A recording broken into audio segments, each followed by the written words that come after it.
let's all briefly introduce ourselves. Jess, you were telling me just a little about yourself before we came online. Yeah. Hi, everyone. I'm Jess Slavin. I'm MassBike's communications coordinator. I live out in Northampton, Massachusetts. I learned how to be a bike commuter in Boston when I was attending Emerson College as an undergrad. And I lived in Nebraska for a short stint where I worked for a nonprofit bike share operator. And now I'm here back in Massachusetts, working for MassBike, riding all around the Connecticut River Valley.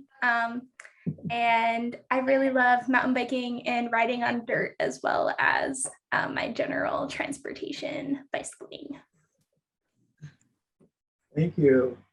Galen? Awesome. Thanks, everyone. Thanks, Jack. Thanks, Jess, for helping set this up, too.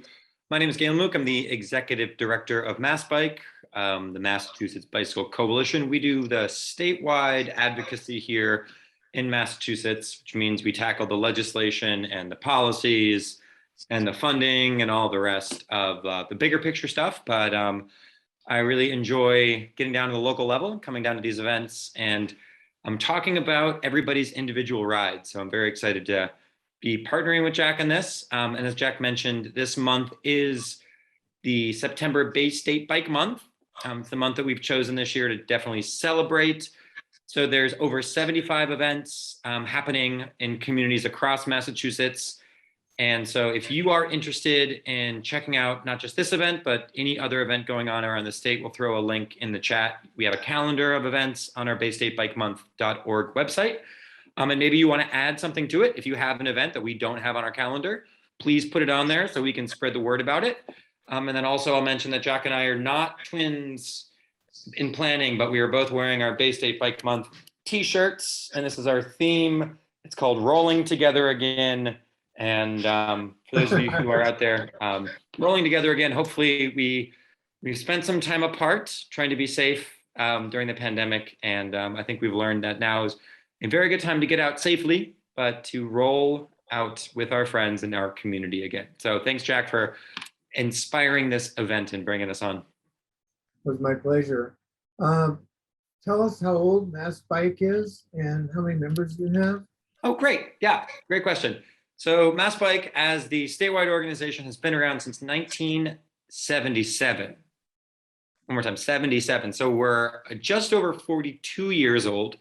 Of course, that's older than I am. I've been at this role for about 3 years. So I've got a lot of legacy that we're carrying forth. But MassBike was around in the original bike to work days in the 70s and the original bike boom movement.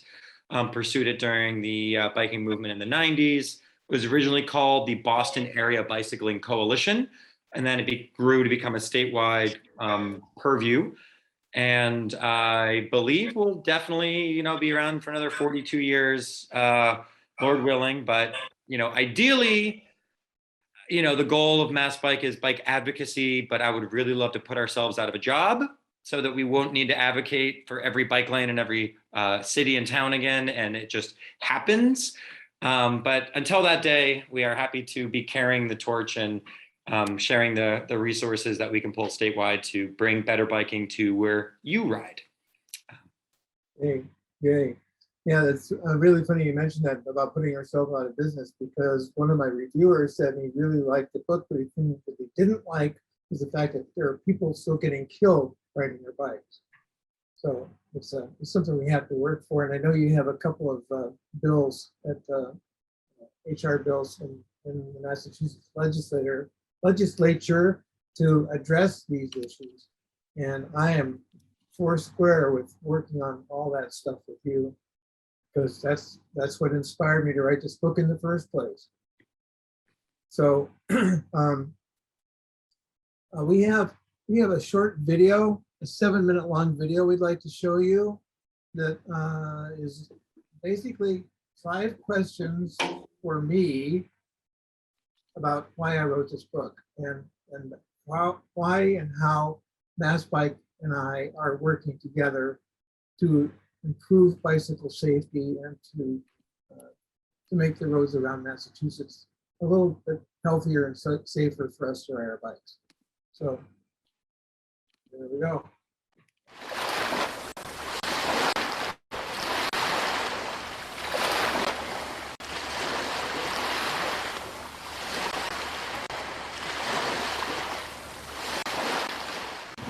I've wanted to write a novel about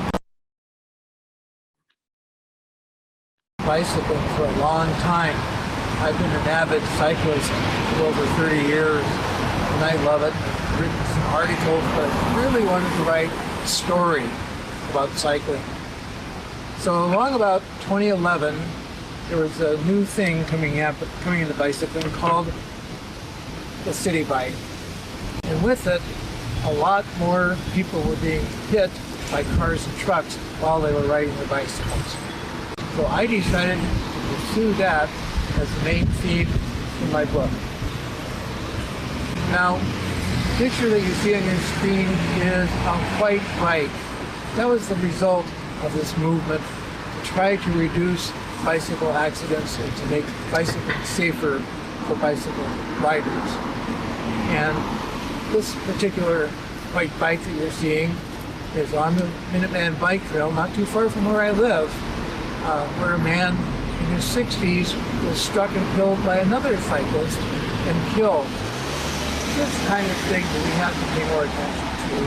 We have to see people become more respectful and kind in their attitudes toward vehicles, whether they're in a car or on a bicycle. We all need to have greater respect for one another and for life.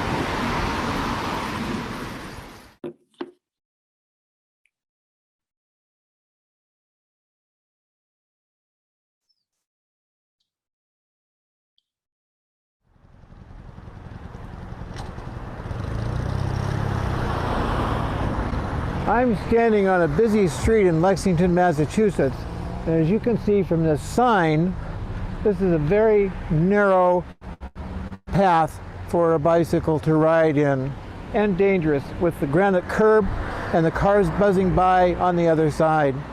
This is the kind of thing that we have to address. The bicycle is becoming a dominant form of transportation, equal to the car, and we have to make allowances for treating bicycles in the same way that we treat cars.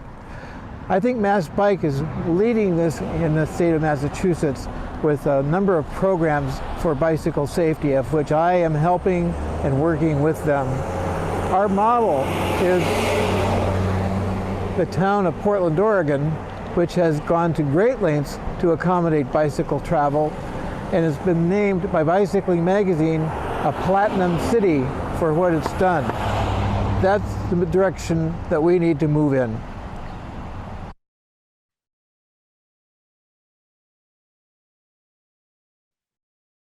That's an interesting question, because the book that you start out writing may not be the book that you end up writing. There's a lot of change possible as you explore the dimensions of what you have written, and that's a good thing. That's how it should be. So a book that I started writing was a book about bicycling, but what ended up being a book about not just bicycling, but the innovation in bicycling design and technology and business relationships that are necessary to form in order to come up with a complex product, whether it's a bicycling product or any other kind of product, the extent of innovation that occurs. And thirdly, what happens almost accidentally between people who see one another and meet one another and end up falling in love with one another. Things that we can't always understand or explain, even at the time that they're happening. But once they come into a matrix, like they did in Bridge Across the Ocean, you see how they're very deeply integrated with one another. One could not happen without the other happening, without the other happening, without the other happening.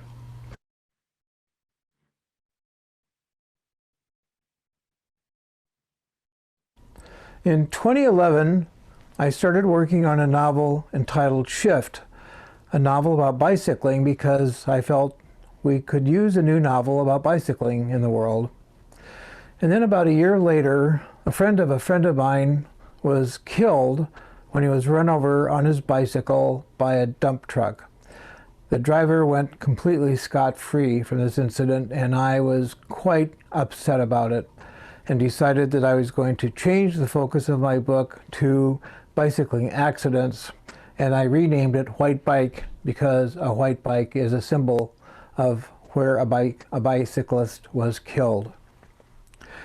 And that proceeded for a few years, and then I paid another trip to Taiwan. It must have been my fourth or fifth by that time, and I saw the Penghu Islands for the first time.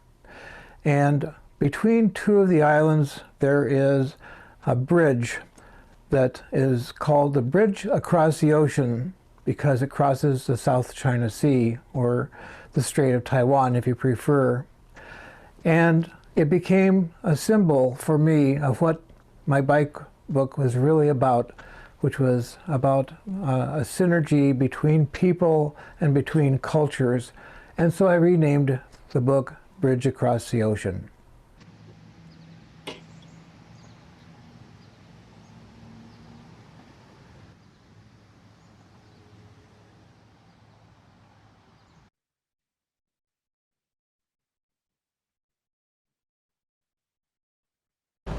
What do 3 American cyclists, 2 Japanese business information thieves, and a Taiwanese businesswoman all have in common? Their interest in the spinner, the world's most innovative drive for the world's most revolutionary bicycle. At its core, Bridge Across the Ocean is a story of love. The love of bicycling, the love of innovation, and the love that grows between people and cultures.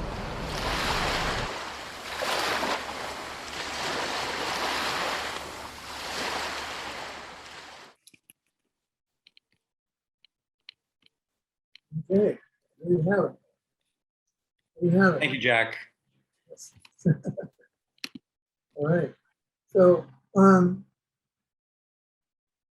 you were also going to mention as a companion to what I'm doing with my book and after watching the video, to talk about one of the really important things that's happening at Mass Bike and also throughout the world, and that's the ride of silence. Would you like to tell us about that, Galen? Yeah, the Ride of Silence, and actually, I'll show here, this is a t-shirt from a prior ride. The idea is it's a somber recognition of those who have been killed on the roads in the area. And what the Ride of Silence is a group ride where collectively we ride completely quiet and silence, no bells, no music. And we visit the different crash sites and pay respects to the different ghost bikes or the white bikes. And it's a memory and it's an honor of those who have been killed. And it's also a stark reminder of the infrastructure and the roads on which people have been killed. And it's of the suite of advocacy that we like to pursue as activists and advocates. This, in my opinion, is probably the saddest and the most stark. It's not a celebration. It's a reminder of how serious and dramatic and important our work actually is. And what Mass Bike does when properly connected with families after a crash is we will offer the services of making a ghost bike memorial for a fallen rider. So if you are traveling around Massachusetts, I wouldn't say we've made all of them. We leave it up to the family and the friends to decide, but if they do want the assistance. But the few that you've pointed out, Jack, like the one on the Minuteman, for Carrie Couvert, we did assist in creating that bike and working with the town of Lexington to create a memorial and help fundraise with the Friends of the Lexington Bikeways to get a granite bench along the Minuteman to remember Carrie. The Ride of Silence, this one is from May 16th. I think I've had this shirt since 2018.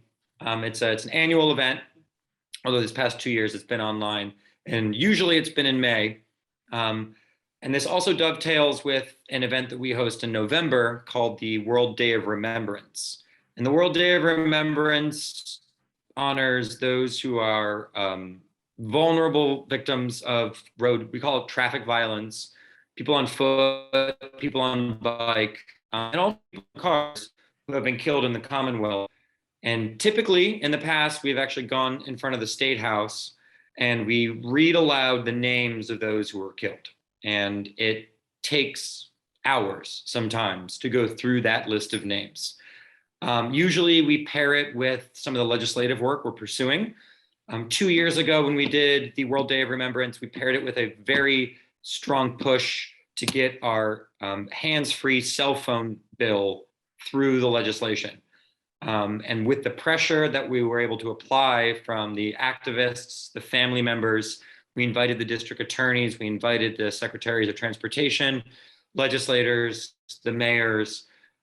We were actually able to use the pressure from these events and the calling out of the names of those who were killed to help pursue our legislative agenda on our policy agenda. And it's by no accident that the following week after the World Day of Remembrance in 2019, the governor signed into law the need to not have a cell phone in your hand when you're driving in Massachusetts. So it's a marker of our work, but it's also, again, for us who know it every day and know the severity of what we're actually facing and the vulnerability of what we have to deal with, it's a reminder of just how fragile life is, and how we need to basically have a sacred bond that we're creating in our work. And it's sad. It's probably the hardest part of our job, but it's something that reminds me every day of why we get up. If we can save a life, this is the most honorable position that we can do, and the most honorable profession that we can pursue. It certainly is. It certainly is. And there's been no decline in bicycle accidents because there are so many more people out riding now, right, Galen? I mean, the rise in bicycling has just skyrocketed because of COVID. And I just saw an article a couple of days ago, I think it was on our site actually, about an intersection in Arlington where within a week, 2 people were killed at the same intersection within the same week. And then Arlington said, well, maybe we ought to do something about this. And that's the kind of thing, like the second video clip showing that little narrow, it's not even a foot wide, where the bicycle is supposed to ride on Pleasant Street. And it's just crazy. We put in these bike lanes, but we put them in the wrong place. They're between the cars, they're parked in the cars that are traveling. And they really could just as easily have been put between the curb and the cars that are parked. So we're still putting our bicyclists in danger whenever they go riding. You just have to watch everything all the time, all the time. Yeah, I will say we have seen a huge rate of cycling increase in the past several years. Sometimes it's been over 100% increase year over year, especially because we've been installing bike lanes and the bike share system and COVID and all of these triggers. We are seeing the rates of crashes, and by that I mean the number of crashes per number of rider go down. So there are fewer crashes per rider, but because there is such high ridership, we are seeing the rates of crashes, and mostly nationwide, go up. After the next break, I'll try to find a link to Outside Magazine, which did a really good expose last year of all of the fatal bicycle crashes nationwide. And just to your point too, Jack, a lot of it is due to dangerous infrastructure, dangerous by design, because a lot of the roads, especially in Massachusetts, were designed decades ago, well before we have more modern standards. And I want to remind people that even if you've been riding in Boston recently, it seems amazing with the green paint, the flex posts, and the separation. But Boston's only been doing this for a decade. And we didn't get our first bike lane in the city of Boston until 2008. So we, even in the center of the capital of the state, have only been at it for just a little bit over a decade.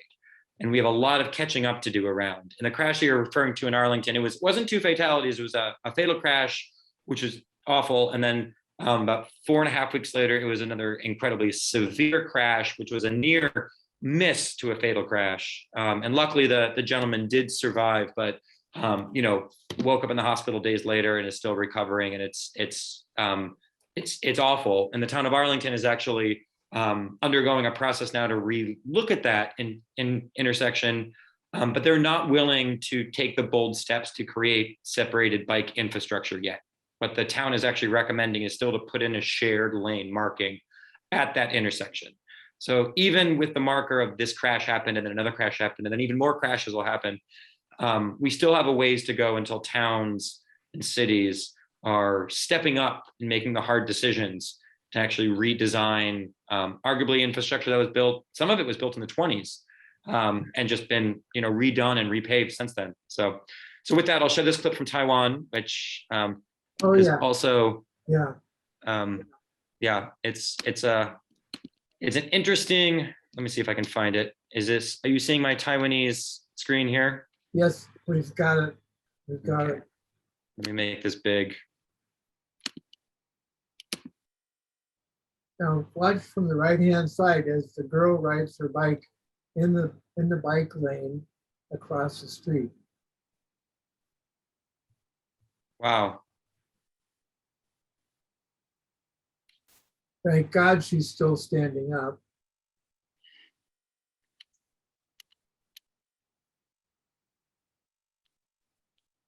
Yeah, the amazing adrenaline that must be coursing through her body right now. Yeah, and while that's not funny, what's funny is this taxi cab driver getting out to look at his car and see if it's been damaged.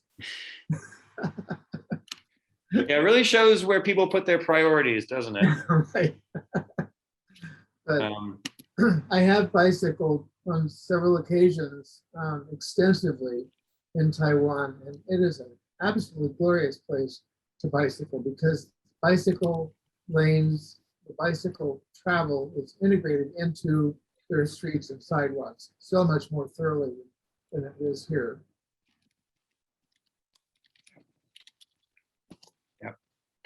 Yep, great. So let's talk a little about the book, Jack. When should we expect it on the shelves here? Well, it is up right now on Amazon. You can buy it on Amazon as an ebook or as a print book. We'll have an audiobook version available for you probably within 3 weeks. It's just being finished now. And if you want to learn a little bit more about the book, I certainly encourage you to visit bridgeacrosstheocean.com. There are some excerpts from the book that you can read and get a better picture of what it's really all about. It is kind of a sprawling novel, being about several subjects that I hope converge in a way that's pleasing and satisfying to you. And so what's the most important thing to point out to you is that I have promised and pledged to with all the profits and royalties from this book to MassBike for its bicycle safety programs. And I hope that turns out to be like a really lot of money because we can use it. But that's kind of goes hand in hand with asking you not only to buy my book, which I'd love to have you do, and see, a significant amount of money go to MassBike, but also to join MassBike and get with our program and see what we're doing and see what a dynamic organization this is. Maybe you haven't heard too much about it in the past, but as soon as you raise your awareness, it's like seeing all the bicycles out in the street. Whenever you see the bicycles, think, wow, MassBike, and then go from there. So please join us. Please volunteer if you'd like to do that and help us spread the word. It's not just about bike safety. There are other wonderful programs for children, and you'll find a lot of dimensions to massbike.org. So please check it out. Thank you, Jack. We're very grateful to have the support, of course. Financially, but definitely also just the spreading of the word of the work. We lean on the fact that we are the Massachusetts Bicycle Coalition, and we don't do any of this ourselves. we rely on the local groups. In Lexington, it's the Friends of Lexington Bikeways and Lexington Bike Committee, part of the town. In Arlington, there's the Arlington Bicycle Advisory Committee, Transportation Advisory Committee, and we work with the East Arlington Livable Streets, amongst others. Depending on where you are and where you ride, chances are there are advocates who are plugged in with Mass Bike or who would need to be plugged in with Mass Bike in order to amplify your work and amplify our work. And I do like to say that we do think statewide because most of the laws, regulations, policies are statewide policies. However, they all matter only locally, and they need to be implemented locally. They need to be advocated for locally, argued for locally, funded locally. And that's where I want to also ask that your support is to plug in Mass Bike with what's going on in your city and town, even in your neighborhood. So please, please keep in touch at massbike.org. I know with just a few minutes left, I'm also very happy to take questions or comments either about Jack's book or the writing process or some of the advocacy work. Either feel free to raise your hand, either in Zoom land on the bottom, there's like a little raise your hand button, or just unmute yourself and chime in, or use the chat where Jess has been putting a lot of follow-up information down at the bottom down there as well. So I want to make sure that, you know, the last couple minutes that we have here, I do want to open it up to everybody who did arrive and did show up. And I want to thank everybody for your time and the support that you're showing Jack and Mass Bike here as well. Yes, and I want to thank you too. And I would also encourage you to go to my author website, which is called Jackbostoncom, and become a member, because I'm going to be blogging about bicycling and some other subjects pretty frequently. Right now I blog twice a week. Once a week is a book review, and the other is what I fondly call My Brain on Grape Nuts. And I'll be blogging a lot of stuff there about bicycling, about Mass Bike, about our relationship with, and et cetera. So please check it out, jackboston.com. Pretty good name, huh? Well, while I have you, Jack, I mean, not to fill it or anything, but I'm curious, what's one of your favorite rides around the Boston area and why? Well, my favorite, that comes to mind immediately, is to head up on the Minuteman bike trail north. We live right on the back bike path ourselves in Lexington, and I ride the 5 miles that's left of the Minuteman up to Bedford, get off there, and then take some streets and roads and various areas, you know, paths. I'm not. This is a road bike, okay? You could do it on a mountain bike, but it's free as a road bike. And so I take that road up into. Oh my God! I just had a brain cramp. The next city up. I go through the next city up, and sometimes all the way up to Chelmsford before I do a loop and come back around. Because I want to come back around, because if I do that, I'm going to be able to stop at this ice cream farm and have an ice cream cone. So it's a really, really nice. It's about a 32 mile ride, and it's mostly on 2-lane back roads, so it's not busy with cars, and I love it. Fantastic. It's How about you? reminding me that we have some work to do where we're working on connecting the reformatory path. Have you been on that one? That kind of the dirt trail all the way to Lexington? No, I have not. And that will hopefully connect up to the end of the Minuteman in Bedford. I mean, Concord, I should say. And then from Concord, and then it's a short hop to my other favorite trail, which is the narrow gauge, which takes you basically from that end of the Minuteman in Bedford, and it takes you on this nice smooth gravel trail. And I love most about that is the history of the narrow gauge rail and how it's basically like the old logging style rail carts that have now been converted into this kind of gorgeous woods path. And if you've ever been out there, folks, I mean, road riding's lovely out there, but when you get a little sick of kind of battling the pavement, it's just nice to do a nice flat cruise through the woods. I'm sure. My wife and I both have giant tough roads And we took off for a nice ride a couple of days ago on the Bruce Freeman Trail, which goes out of Concord. And it's got some breaks in it right now. They're putting in a new bridge and stuff, but it goes all the way to Lowell. Mhm. So we'll have to try this one that you just recommended. Yeah. Yeah. Yeah. How about you, Cool. Jess?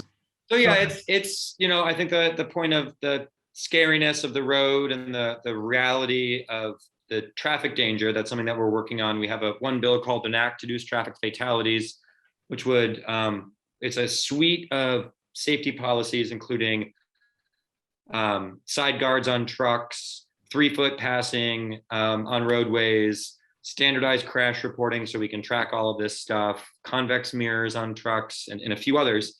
It's not just for safety for bicyclists, it's also for pedestrians and construction workers and tow truck drivers and state troopers who are out there. But that's the one big road safety bill that we are pursuing. And you can also check us out on our legislation page if you want to follow it. But besides that, when you do get road weary, I also like to encourage people to take their 2 wheels and find a place that is serene and peaceful. And there are options that are out there, depending on where you do want to ride, on your mood that day or your pace level that day or how hard you want to work that day. What I love about Massachusetts is that we have such great variety of riding, and you can kind of make that choice. I definitely agree. Jess, you said you like to do mountain biking. Where do you ride? I mostly mountain bike on Earl's Trails in Hadley, which is right near where I live in Northampton. It's a really fun little section of trails. And I went to the downhill mountain bike park for the first time this weekend, which was very cool. I'd never been downhill mountain biking before, but I went up to Berkshire East and in the Berkshires, and it was a great time. Fantastic. Yeah, and I think Mass Bike is a good place to share some of our favorite places to ride too. I'm hoping to do a little bit more blogging for Mass Bike, and we can start doing some features about different places to ride and expose people to them. Because sometimes it's just really a little hard to find all the information you'd like to have. It's not firsthand, not from somebody who's actually writing, but somebody who made a map or something, or a website map that's 3 years out of date. So we're going to try to do more for you Mass Bike members. Cool. Yeah, like I say, we're a coalition, so please give us some resources to share. We're a small team, but we punch above our weight based off everybody's work. So, we're trying to make a big umbrella, bring everybody under it. Yay. Cool. Well, we're a little bit over our time, but thanks to everyone for joining us tonight. Really appreciate it. Really glad you came. I hope that we've left you with some good ideas. And nobody had any questions, but if you do have any, please follow up with either Jess or Galen or me, and we'll be happy to answer them and get you going in the right direction. Make sure your tires are full of air. Okay? Okay. Yeah, and please enjoy some Bike Month. There's tons of events on our baystabebikemonth.org site, and get out and ride. Yay. Okay. Good night, everybody. Okay.